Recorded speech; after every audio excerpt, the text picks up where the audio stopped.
আমাদের মাতৃভাষার মাধ্যমে আমাদের আন্দোলন শুরু হয়েছিল, স্বাধীনতার আন্দোলন। সে প্রেক্ষাপটে আমি বলতে চাই যে আজকে আমাদের উপস্থিত সম্মানিত শিক্ষক এবং আমাদের প্রাণ প্রিয় শিক্ষার্থী যারা আছেন, আপনারা সবাই হয়তো এই ভাষা সম্পর্কে আপনারা এই দিন সম্পর্কে অবগত রয়েছেন, কিন্তু আমি বলতে চাই যে এই দিনটা শুধুমাত্র একদিন আমরা পালন করি।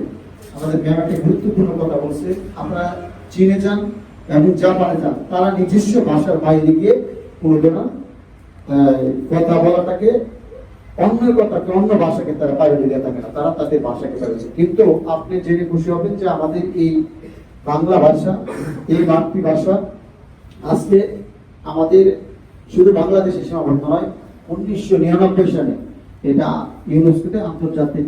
মাতৃভাষা হিসেবে স্বীকৃতি পেয়েছে এবং প্রতি বছরই এই ভাষা এই দিনে অন্যান্য কান্ট্রিতে এটা কিন্তু পালন করা হয়। সুতরাং বলা যায় যে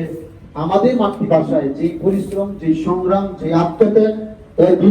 বিনিময় পেয়েছে, সেই জন্য আজকে কিন্তু এটা 1999 সালে আন্তর্জাতিক মাতৃভাষা স্বীকৃতি পেয়েছে। সেজন্য আমরা বলতে চাই এই দিনটাকে আমরা সেভাবেই স্মরণ করবো, আমরা সেভাবেই পালন করবো, আমাদের হৃদয়ে রাখবো এবং সবশেষে শহীদরা যেই কারণে জীবন দিয়েছিল আমরা তাদেরকে আল্লাহ পাকের কাছে দোয়া করি। এই মাহে রমজানে, আজকে একটা মাহে রমজান, এই রমজানের উসিলা করে আমাদের যারা এই শহীদ ভাষার জন্য জীবন দিয়েছে, শহীদ হয়েছে, তাদের শহীদ যাতে আল্লাহ কবুল করে এবং তাদেরকে এই রমজানে আমরা এখানে যারা শিক্ষার্থী তাদের দোয়া এবং আমাদের দোয়া আল্লাহ পাক যাতে কবুল করে এবং তাদেরকে জান্নাত নসিব করেন। এবং সবশেষে আমি বলতে চাই যে আজকে এই ভাষা দিবস উপলক্ষে এবং আজকে যেহেতু রমজান মাস, রমজানের আমাদের দ্বিতীয় রমজান চলছে, সেই দ্বিতীয় রমজান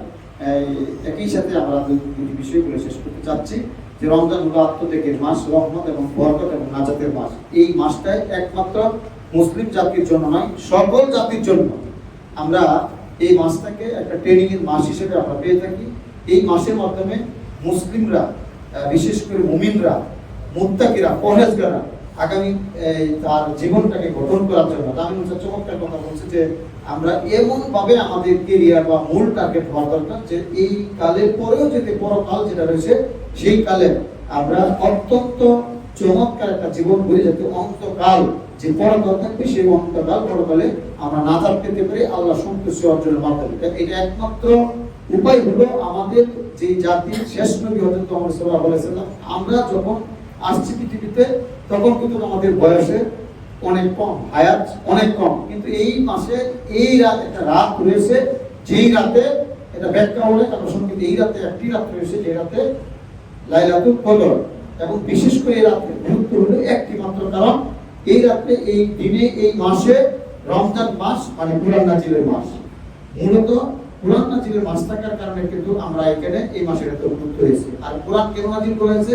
এই মুসলিম জাতিকে বা আমাদের পৃথিবীতে যত মানব জাতিকে পাঠিয়েছে সেই জাতিকে গাইডলাইন স্বরূপ হিসেবে কোরআন পাঠিয়েছে এবং সাথে সাথে আল্লাহ রাসূলকে পাঠিয়েছেন এই জন্য যে এই কোরআনটাকে কিভাবে পরিচালনা করতে হবে, কিভাবে এই কোরআন পরিচালনার মাধ্যমে তাদের জীবন, কোরআনের মাধ্যমে তাদের সংসার, রাষ্ট্র সব যদি পরিচালনা করা যায়, গাইডলাইন হিসেবে নেওয়া যায়, তাহলে আগামী দিনে ইহকাল এবং পরকালে কল্যাণ বয়ে আনবে আমি মনে করি। এবং সেই জন্য কিন্তু কোরআনের এত গুরুত্ব, সেই জন্য কিন্তু রমজানের এত গুরুত্ব। এবং এই মাসেই যদি আপনি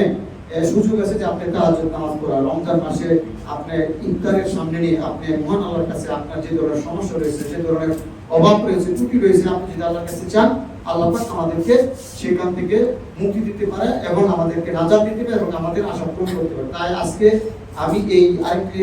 দিন অত্যন্ত চমৎকার, সেগুলো আজকে আবার সবাই আল্লাহর কাছে দোয়া করি আল্লাহ পাক যাতে আমাদের সকলকে মাহে রমজান, এটা বলি আমার কথা, মাহে রমজানের রোজাগুলি চমৎকার আকারে আমরা সবাই যাতে রোজার হক যেভাবে আছে সেভাবে পালন করতে পারি, সাথে সাথে সকলকে যাতে আল্লাহ পাক নাজাতের উসিলা করে এবং আমাদের যাতে বাবা মা আছে